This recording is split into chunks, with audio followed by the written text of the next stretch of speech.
सामान्यतः इस संसार में दो प्रकार के मनुष्य होते हैं।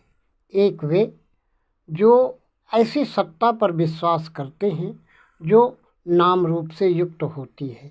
ये लोग भक्त, धार्मिक, उपासक कहलाते हैं। दूसरे वे हैं जो किसी ऐसी सत्ता पर विश्वास करते हैं जिसका कोई नाम रूप नहीं, जो निर्गुण है, जो किसी भी रूप में दिखाई नहीं पड़ती, प्रत्ययसार है।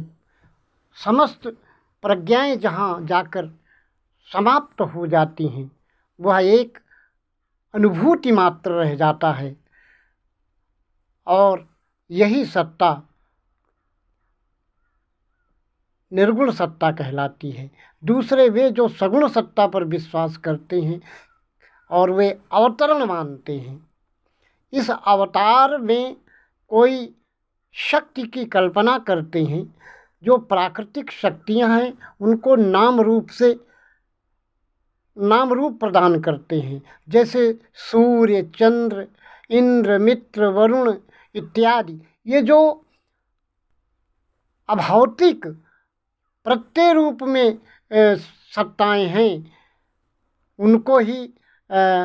उनको किसी पुरुषाकृति में अपने अनुरूप उसका नाम देते हैं और उनकी ही उपासना करते हैं। वेदों में इनके दोनों पक्ष पाए जाते हैं, नाम रूप की उपासना भी और अरूप की भी उपासना भी। नाम रूप की उपासना करने वाले कर्मकांडी कहलाते हैं और अरूप की उपासना करने वाले ज्ञानकांडी कहलाते हैं। वस्तुतः ज्ञान का समर्पण ही ज्ञान की अंतिम पराकाष्ठा ही अरूप हो जाने में है, स्वरूप हो जाने में है। जो स्वरूप में स्थित हो जाता है वह समस्त प्रपंच से, समस्त बंधनों से मुक्त हो जाता है। यही वेदों का मुख्य उपदेश है, जिन्हें उपनिषदों में बहुत सुंदर ढंग से समझाया गया है। परंतु सामान्य व्यक्ति उन रहस्यों को समझ नहीं पाता, इसलिए उसे नाम रूप के द्वारा उस सत्ता को समझाया जाता है, प्रतीकों के द्वारा, संकेतों के द्वारा उसको उस अर्थ तक ले जाया जाता है जहाँ कोई शब्द नहीं। वस्तुतः अर्थ शब्द भी एक शब्द ही है जो किसी ऐसे अर्थ का, ऐसे भाव का द्योतक होता है जहाँ कोई शब्द न पहुँच पाता हो। इस तथ्य को समझने के लिए सामान्य बुद्धि में क्षमता नहीं होती है कि उस सत्य को ठीक से समझ सके। अतः उस सत्य को समझने के लिए व्यक्ति को आत्मविचार करना पड़ेगा, अपने भीतर की ओर लौटना पड़ेगा। हम इंद्रियों के माध्यम से जो बाहर देखते हैं, सुनते हैं, समझते हैं, वो नाम मात्र है, वह वाचारंभण नाम मात्र है, वो हम वाणी का वाग विलास ही है।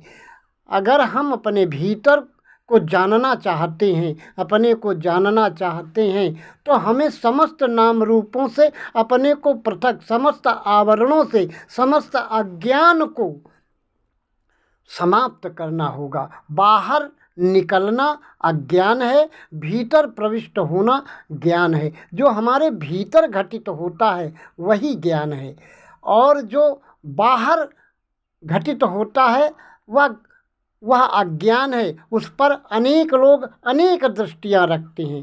कोई उसे कहता है कि वह नाम रूप युक्त है, कोई कहता है न उसका कोई नाम है न कोई उसका रूप है, कोई दोनों को मानता है। जैसे किसी शिशु से, किसी बच्चे से पूछा गया राम कौन, तो वो बताता है कि राम राजा दशरथ के पुत्र हैं। एक दूसरे से पूछा गया, उसने कहा राम भगवान हैं। एक तीसरे से पूछा गया, उसने कहा राम परमात्मा हैं और ब्रह्म हैं। अब कौन व्यक्ति सत्य जानता है कि राम कौन है? तीनों सत्य हो सकते हैं और तीनों मिथ्या हो सकते हैं। अतः हमें, यदि हम सामान्य बुद्धि के हैं, मतिमंद हैं, अज्ञान में हैं, तो हम किसी परम सत्ता को नाम रूप में, किसी तत्व को नाम रूप में देखते हैं, और अगर ज्ञानी हैं तो हम उसे परमार्थ रूप में देखते हैं, अरूप रूप में देखते हैं, स्वरूप में देखते हैं। यही तथ्य समझाने के लिए काव्य शास्त्रों का जन्म हुआ है। वैदिक ऋषियों ने, जिन्होंने धर्म को साक्षात्कार किया, उन्होंने ऋचाओं के द्वारा, सूक्त के द्वारा, सूक्त कथाओं के द्वारा हमको समझाने का प्रयास किया है। अत्यंत प्राचीन काल के देव काव्य के रूप में वेदों की मान्यता है। कुछ इसे ईश्वरकृत मानते हैं और कुछ इसे मनुष्यकृत मानते हैं। अब सत्य क्या है, इसको तो हम तभी समझ सकते हैं जब हम अपने भीतर और बाहर के परिप्रेक्ष्य को प्रमाणों के द्वारा समझने का प्रयास करें। बहुत सारे ऐसे लोग होते हैं जो प्रमाण की मान्यता ही नहीं देते और ज्ञान को ठीक से समझते ही नहीं। अतः ज्ञान को ठीक से समझने के लिए विज्ञान की आवश्यकता होती है। वेदांत विज्ञान सुनिश्चितार्था संन्यास योगात यतया शुद्ध सत्व। जब तक हम शुद्ध सत्व नहीं होंगे, जब तक हम प्रकाशित नहीं हों, सत्व गुण का धर्म है प्रकाशित होना, रजगुण का धर्म है विवर्तित होना, और तम गुण का अर्थ होता है लय होना, अर्थात जन्म, पालन और संहार की जो प्रक्रिया है वही इन तीन गुणों के धर्म हैं। इसको सांख्य दर्शन में भगवान कपिल ने बहुत सुंदर ढंग से बताया है। इसे ही योग शास्त्र में भी समझाया गया है। इस प्रकार सांख्य योग एक प्रकार की विचारधारा है, न्याय वैशेषिक दूसरे प्रकार की विचारधारा है, और मीमांसा पूर्व और उत्तर दोनों एक तीसरे प्रकार की विचारधारा है।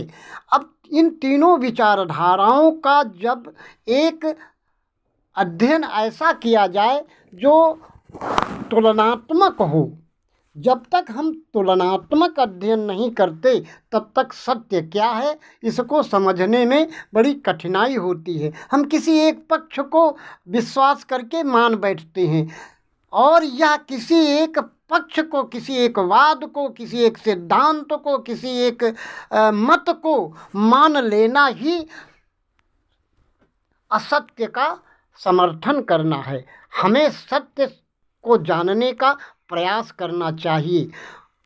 जैसे बहुत सारे लोग जप करते हैं और जप करने में उस अपने मंत्र को जोर जोर से गाते हैं।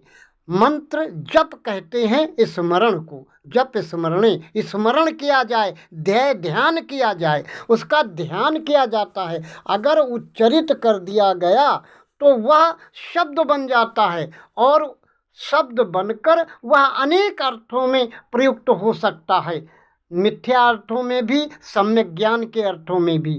तो हमें सम्यक ज्ञान के अर्थ में उसे उच्चरित नहीं करना है, हमें उसे अपने भीतर देखना है, अपने भीतर जांचना है, अपने भीतर परखना है। ये तो दिखावे के लिए, पाखंड के लिए लोग ऊपर से कहते रहते हैं, तुरिया वाणी में अथवा वैखरी वाणी में गाते रहते हैं। हमें चाहिए कि हम परावाणी में जाएं। परायया अक्षरम अधिगम्यते द्वैविद्ये वावेदितव्ये पराचय पराचय। अपरा विद्या से हम वह नहीं प्राप्त कर सकते जो परा विद्या। परा में जो आनंद है वो अपरा में आनंद हो। अपरा में तो क्षणिक आनंद है और परा में संपूर्ण आनंद है। इसीलिए हमें परा विद्या का, परा ज्ञान का जो है ध्यान करना पड़ेगा, जप करना पड़ेगा, स्मरण करने पड़ेगा, और जीवन के रहस्य को समझना पड़ेगा। यही तो बताने के लिए हमारे शास्त्रों का उद्भव, जन्म हुआ।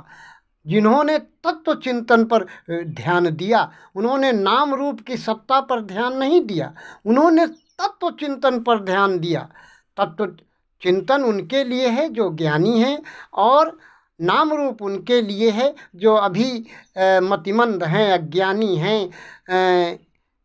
और उनको ठीक से समझना होगा, ठीक से समझना होगा, ठीक से समझना होगा।